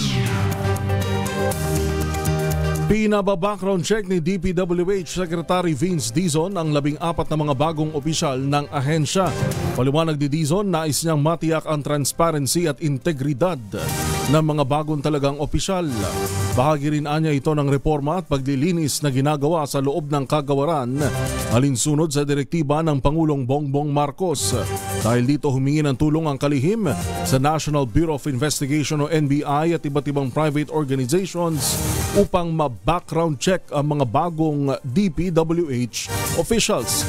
Kabilang dito sina Senior Undersecretary Emil Sadain, Undersecretary Arthur Bisnar, Yusek Ador Canlas, Yusek Nicasio Conti, Yusek Charles Calima, Yusek Samuel Rufino Turgano, Yusek Ricardo Bernabe, OIC Undersecretary Lara Esquibil, Assistant Secretary Nery Bueno, ASEC Medmier Malig, ASEC Michael Villafranca, ASEC Constante Llanes, ASEC Michelle De Vera, at ASEC Suzanne Marie Liwanag. Oras natin 5:30 na hon ng umaga. Magandang umaga, Pilipinas! Kaugnay pa rin ang mga balitang flood control patong-patong na kaso ang isasampa ng Department of Public Works and Highways laban sa mga nasasangkot sa maanumalyang flood control projects sa La Union at Davao Occidental. Sa inihaing reklamo ng DPWH sa Ombudsman, kabilang sa mga kinasuhan ng mga dating opisyal nito at ang mga contractor kasama ang mag-asawang Sara at Curly Discaya ng St. Timothy Construction Corporation. Ayon kay DPWH Secretary Vince Dizon, 12 sa kanilang mga kinasuhan ay mula sa La Union habang 9 ang sa Davao Occidental. Nahaharap ang mga ito sa kasong malversation of public funds at falsification of public documents. Magandang umaga, Pilipinas! Sinimulan na ng Philippine National Police o PNP ang pag-alalay nito sa Independent Commission for Infrastructure. Ayon kay PNP spokesperson Brigadier General Randolph Tuanyo, nagpulong na ang 4 na units na tutulong sa investigasyon sa flood control mess para talakayin ang requirements ng ICI. Kabilang sa mga unit ng PNP na magiging katuwang ng komisyon ay ang Criminal Investigation and Detection Group o CIDG, Engineering Services, Forensic Group at Information and Technology Management Service. Git ni Tuanyo, ang mga ito ay magbibigay ng technical at investigative assistance sa gagawing pagsusuri sa 421 ghost flood control projects sa bansa. Para ma-identify po yung exact location na nilagay report ng mga governments. Para po ma-locate kung saan po itong mga ghost projects na po natin 2021. Kasali po, importante yung role ng ating forensic group para po sa forensic validation. Kasama po dyan sa trabaho ng forensic group, kaya po sila nandun para po sa support sa pag-identify ng mga technical documents, document analysis at release scanning. At po po na technical support na maaari yung Yan ho ang tinig ni PNP spokesperson Brigadier General Randolph Tuanyo. Magandang umaga, Pilipinas! Ay, maraming salamat ho at magandang morning sa mga nakatutok ho sa atin. Mon Samson ng Manila Bulletin, good morning. Ngayon din kay Vince Opalia, good morning ho. Juana Magaro, Roberto Peñafiel, gayon din kay Socrates Lacdao at syempre sa mga nakatutok sa atin sa DZRH News Online. Babalikan pa ho natin ang iba pa mga balita dito pa rin sa Magandang Umaga Pilipinas. Oras natin 5:33 ng umaga. Ang oras na yan ay hatid sa inyo ng Champion Detergent para less time sa labada, more time sa pamilya. Champion Detergent para less time sa labada, more time sa pamilya. Ang balitang ito ay hatid sa inyo ng ACS Manufacturing Corporation, ISO certified, maker of world-class quality Pride detergent. Ang Tangerine Chocolate po ay produkto ng mga magnaniyog ng mga magsasaka dyan po sa lalawigan ng Quezon. Sa tulong nga po ni Dr. Helen Tan, yung po mga planting material ng kakao galing Davao, hinakot po ito at itinanim sa ilalim po ng mga nyugan dyan po sa lalawigan ng Quezon. Kaya ngayon nagpo-produce na sila ng high-end, mataas na uri po ng cacao beans pinoprocess para maging Tangerine Chocolate. Ang Tangerine Chocolate po ay brand ng mga magnaniyog ng mga magsasaka dyan sa lalawigan ng Quezon. Available yan sa 0919-095-5935. May mahigit 10 variants ang Tangerine Chocolate. I-check po niyo sa tangerinechocolate.ph. Ang sabi nga po ni Dr. Helen Tan, sino bang magmamalasakit sa Pilipino kundi ang kapwa Pilipino? Kaya sa bawat tangkilik natin ng Tangerine Chocolate, pinalalakas natin ang loob ng ating mga magsasaka, pinalalakas natin ang ating lokal na ekonomiya. Tangerine Chocolate 100% gawang lokal, but taste and looks global dahil tinulungan po ito ng DOST at ng DTI. Sabi po ni Dr. Helen Tan, ang Tangerine Chocolate ay 100% gawang atin, kaya dapat nating ipagmalaki at tangkilikin. Tangerine Chocolate 100% gawang Pinoy. Si Mommy at si Washing Machine believe sa Pride Washing Machine Detergent. Hello, Washi! Pero sabi nga po ng mga dalubhasa, 1 oras bago matulog, 2 kapsula, mas i-enjoy natin ang mga benepisyo ng Ultabio. Ang Ultabio po ay postbiotic with Lactococcus lactestrin plasma. Ito po ay dumaan sa mahabang clinical trial sa Japan, hindi po testimonial, hindi mga kwentong kutsero, kundi human clinical trial. Ang bawat kapsula ng Ultabio ay nagtataglay ng 50 billion cells ng Lactococcus lactestrin plasma. Kaya po napaka-potent po nito pagpasok sa ating katawan, ina-activate po yung PDC, yung plasmacetoid dendritic cell, at yan po naman ang tinatawag na madalubhasa na commander ng ating immune system. Itinataboy ang mga toxins sa ating katawan habang tayo po ay natutulog. Nakatutulong ang Ultabio para ma-achieve natin ang magandang tulog. Siyempre, pag magandang tulog, kompletong tulog, may panlaban tayo sa puyat, pagod, at stress. Ilan lamang yan sa mga benepisyo po ng Ultabio. Kung meron pa ho kayong mga katanungan, po pwede ho kayong mag-text sa 0931-033-2871. May mga medical experts ho tayo nag-standby dyan. Lalong-lalo na yung mga senior citizen na meron pong mga maintenance medicine at medyo may pag-aagam, magtanong ho tayo sa mga medical experts dyan. Ha? Ang Ultabio po ay registrado sa Food and Drug Administration, halal certified. Ito po ay available sa Southstar Drug, Mercury Drug, HB1 Plus Pharmacy, John's Pharmacy, Esco Drug at Curamed. Ayan ha.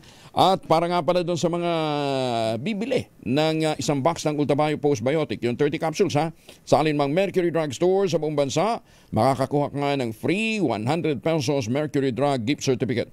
Promo runs from August 1, 2025 to July 31, 2026 only. Per DOH FDA CFRR permit number 0981 series of 2025. Mahalagang paalala ang Ultabio, hindi gamot at hindi dapat gamitin panggamot sa anumang uri ng sakit. Maganda umaga, Pilipinas!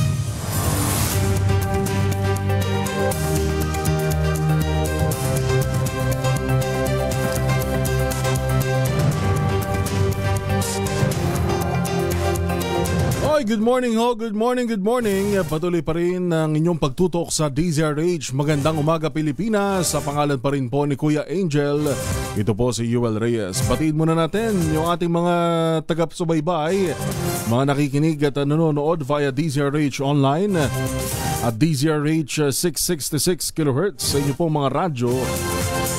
Mababati ng happy birthday kay Mama Bel Rosales Pemtino, ang San Miguel Special Project Unit, at happy listening din kay Mayor General Edward Ted Carranza ng Silang Cavite.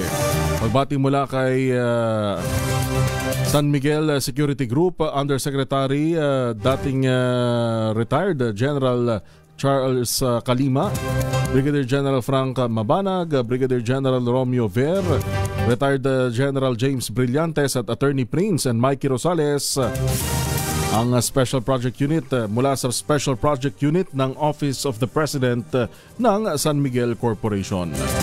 Of course, sa mga nakatutok sa atin sa Ibayong Dagat, Evan Lang, good morning. Ano oras na ba dyan sa Las Vegas? Samantala sa mga, ganun din kay Bong Ahmad ng Tokyo, Japan, Raimundo Orsabia ng California, USA, at kay Jose Lintao ng Isabela. Good morning ho, good morning. Sa iba pa nating mga balita ngayong 5:43 ng umaga, October 24, 2025. Under evaluation pa ng Department of Justice ang mga aplikasyon para sa Witness Protection Program o WPP. Ayon kay DOJ spokesperson Attorney Polo Martinez, binubusisi pang maigi ng ahensya ang nilalaman ng mga statement ng applicants. Kabilang sa mga nag-apply para sa naturang programa, sina dating DPWH engineers Bryce Hernandez at JP Mendoza, maging ang mag-asawang Curly at Sara Diskaya. Lahat po ng application for state witness ay currently subject to evaluation, no? Inaaral pa po namin yung mga contents ng mga statements sila. So, pagpapatuloy po namin ng pag-gather ng testimony para po malaman namin kung alin ang mga statements na po pwede namin gamitin in the event na na ma-resolve na itutuloy po ng for trial. So right now, sir, wala pa po. The short answer is wala pa po. But the statements are being evaluated. Ang tinig ni Attorney Polo Martinez, nagpagsalita ng DOJ. Samantala ho, sa mga gustong magka-aginaldo ngayong Pasko Panalo, mas malakas promo ni Sherwin Alfaro nag-iikot sa Barangay Katmon sa Malabon. Barangay Katmon, Malabon, lakasan nyo na ang inyong radyo. Samantala naman, review sa pensyon ng mga retirado para sa pagpapabuti ng kanilang benepisyo. Ayon kay Defense Secretary Gibo Chodoro. Detalye ng balita, RH52 Edniel Parosa. Magandang umaga, Pilipinas Report! Edniel. Kinumpirma ni Defense Secretary Gibo Chodoro na may isinasagawang review sa pensyon ng mga retiradong sundalo. Pero sabi ng kalihim, para yan sa pagpapabuti ng benepisyo ng mga nagsilbing kawal ng pamahalaan. Naniniwala si Chodoro na higit 70% pa rin ng mga dating miyembro ng militar ang matitino sa kabila ng panawagan ng ilan naman para bumaliktad sa kasalukuyang administrasyon. Gayon din sa ambush interview, nagpahayag ng suporta ang DND chief sa pagbawi ng tensyon sa mga retiradong mapatutunayang guilty sa tinawag niyang mga lantarang kaso. Nauna nang inilutang ng Armed Forces of the Philippines na inaaral itong magsampa ng formal na reklamo sa mga dating uniformadong humihikayat sa militar na mag-aklas laban sa gobyerno. Pakinggan natin ang kalihim. Yung major initiative talaga kung paano mapabuti ang buhay ng mga retirado. Kaya meron tayong Veterans Valor Clinics, Veterans Health System, pension reform, adjustments. On the other hand naman, sa mga kaso na ganito na talagang lantaran, dapat i-prosecute ito at pag convicted, tanggal ang pension. Ang tinig ng Defense Secretary na si Gilbert Chodoro. Ito sa Edniel Parosa, nag-uulat para sa DZRH. Una sa Pilipinas, una sa Pilipino. Thank you, Edniel. Magandang umaga! Magandang umaga, Pilipinas! Alas 5:46, legal na obligasyon ng mga nasasangkot sa flood control scandal ang restitution o pagbabalik ng ninakaw nilang pondo sa gobyerno bago mapasa ilalim sa Witness Protection Program o WPP. Sa inilabas na pahayag ni DOJ Undersecretary Jessie Hermogenes Andres, binigyan din ito ang Republic Act No. 6981 o ang Witness Protection, Security and Benefit Act na nagmamandato sa mga akusadong nagnanais maging state witness. Paliwanag ni Andres, kailangang ibalik ang ninakaw na pera sa kaban ng bayan dahil mapapawalang saysayang pag-uusig sa mga sangkot sa anomalya kung hindi ibabalik ang kanilang ninakaw. Matatanda ang muling kinwestiyon ni Senator Dante Marcoleta ang pag-require ng restitution bago matanggap sa WPP ng DOJ dahil wala umano ito sa batas. Magandang umaga! Magandang umaga, Pilipinas!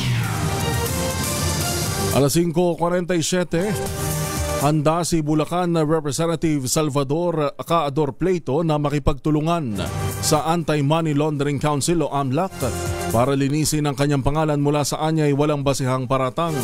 Kasunod dito ng binanggit ni Ombudsman Boying Remulla na ulat mula sa AMLAC kung saan nakasaad na tumanggap umano ng remittance si Kong Ador mula sa mga diskaya bago pa man mahalal bilang kongresista. Git ni Kong Ador Pleito, hihingi siya ng opisyal na kopya ng naturang ulat o anumang legal document na magbabanggit ng kanyang pangalan para maipaliwanag at matugunan ng mga aligasyon laban sa kanya.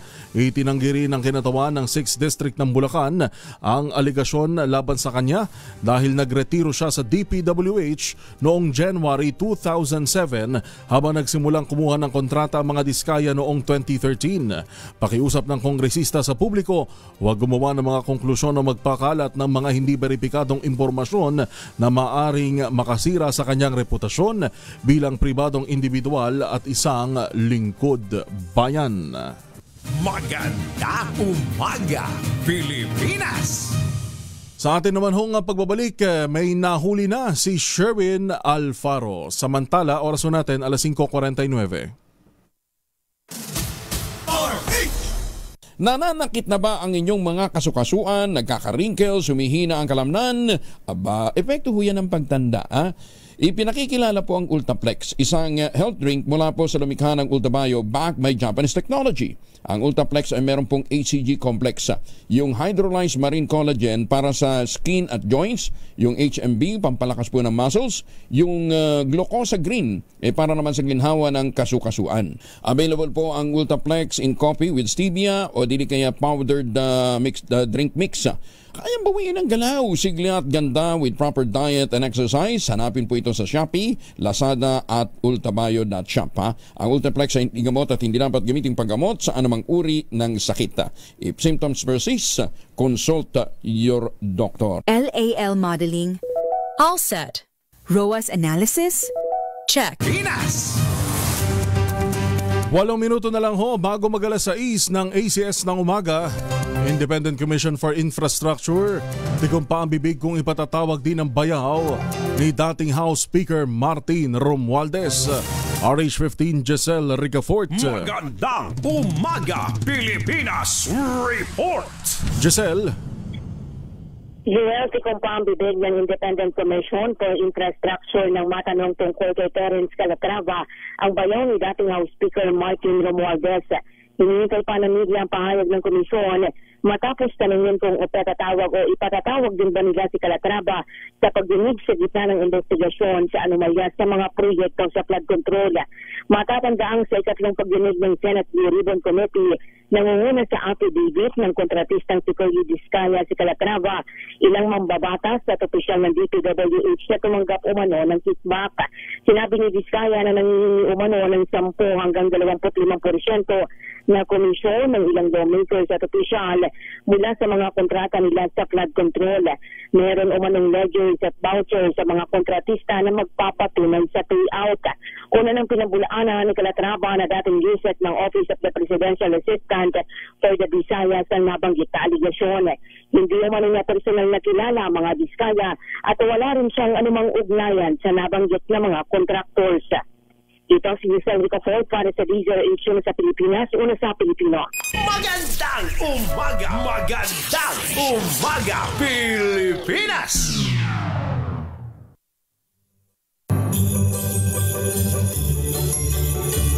Hey, hey, hey! It's the time of the year para mamigay ng malakasang pamasko!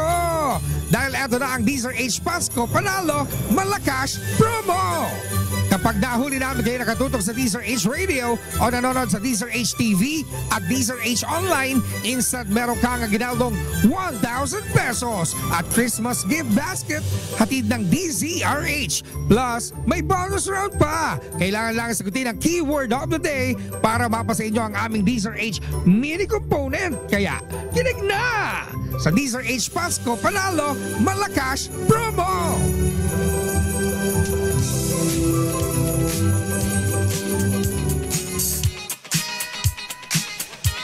RH6, Sir Sherwin Alfaro sa Barangay Katmon, Malabon. Sherwin, good morning.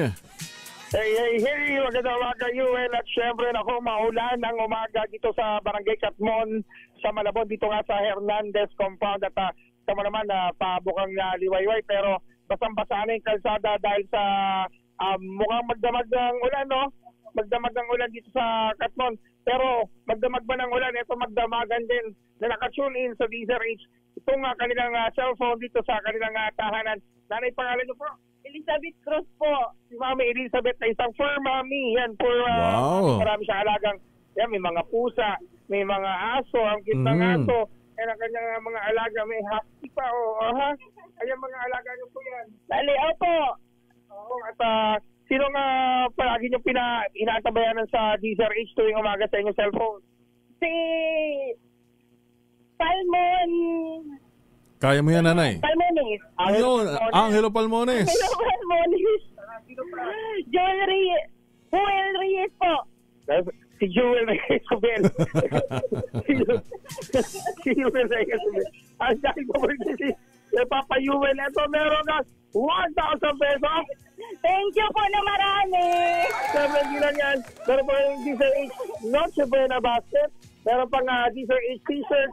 At eto, kapag nasagot yung ating word of the day, Mami, ano yung ating word of the day? Disqualified po! Disqualified. Talaga nakatuto kanina. Nakikinig kay Yuel Reyes. Eto, tawag ang DZRH mini component. Wala nang lipatan yan. Wala nang lipatan. Wala nang lipatan dahil nakatutok na yan sa DZRH. Merong marker na nakasulat DZRH. At palagi niyong i-tune in yan sa DZRH. Yes po! Maraming salamat po sa inyong patuloy na pagtutok sa DZRH. Thank you po lang marami. Thank you, Nanay. Salamat din sa inyong palaging pagtutok sa mga programa ng DZRH. So, Armanals number 6, Sherwin Bata Alfaro, DZRH. Una sa Pilipinas, una sa Pilipino. Thank you, Sherwin Alfaro, live dyan sa Barangay Katmon sa Malabon.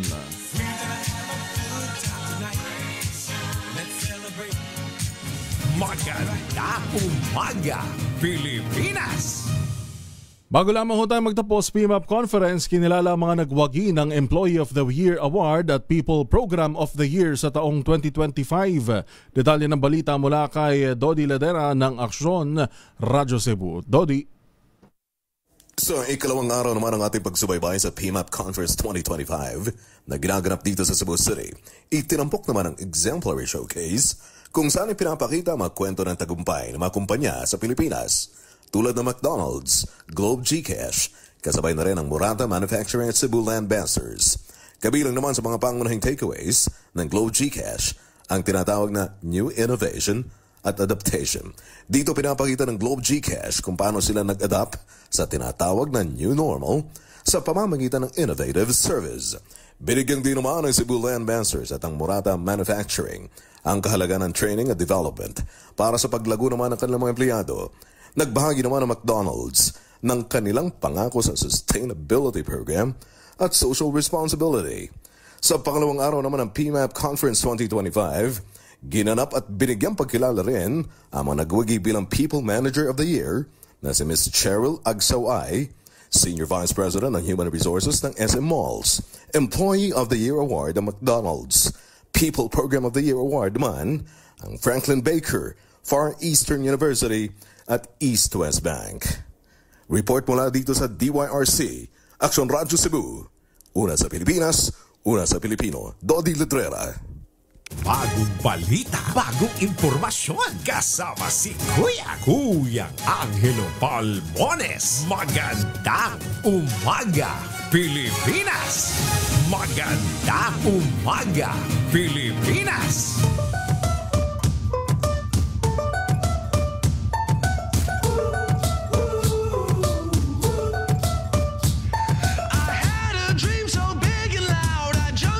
Isang minuto bago ho ang alas 6 ng umaga. Maraming salamat sa lahat ng ating mga nakasama sa DZRH. Magandang umaga, Pilipinas.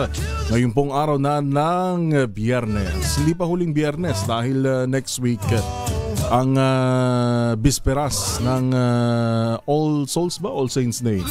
All Saints Day ng November 1. Ayan ho. Kaya ingat-ingat ho sa mga nagpaplano na umuwi sa kanilang mga probinsya ngayong Ligtas Undas 2025. Sa ngalan po ng ating mga nakasama sa DZRH News Center, DZRH Radio at DZRH TV Tech, ang inyo po lingkod sa pangalan ni Kuya Angelo Palmones. Ito po si Yuel Reyes. Magkita-kita humuli tayo mamaya alas 12 ng tanghali sa MBC TV Network News.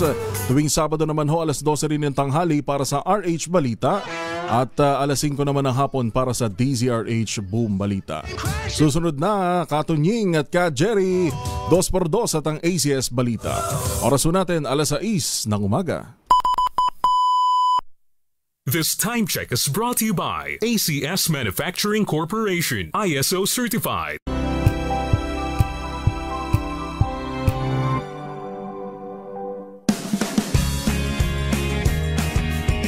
Let us unbox MX3 capsule. Each box has 60 vegetable capsules that tested and proven to help reduce pain discomfort. 2 capsules daily with healthy diet and exercise. MX3. Tunay, natural, at original. Mahalagang paalala, ang MX3 capsule ay hindi gamot at hindi dapat gamiting panggamot sa anumang uri ng sakit. Wow, ang saya. Isang barangay.